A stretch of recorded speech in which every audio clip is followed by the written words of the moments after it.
മലരുകൾ തേടും മധുപന്മാരെ എന്തേ തിരയുന്നു?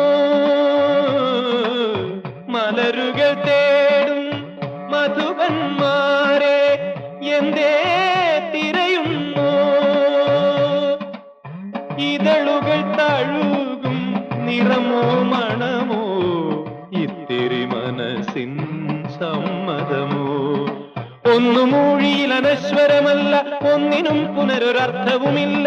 എങ്കിലും ഹൃദയബന്ധമതൊന്നി ബന്ധുരം വിഷയബന്ധനമെന്നി ഭ്രമണപഥം വഴി ദ്രുതചലനങ്ങളായി സൂര്യനെ ചുറ്റുമ്പോ ഭൂഹൃദയത്തിൻ സ്പന്ദനതാളം പ്രാർത്ഥന ചൊല്ലുന്നു.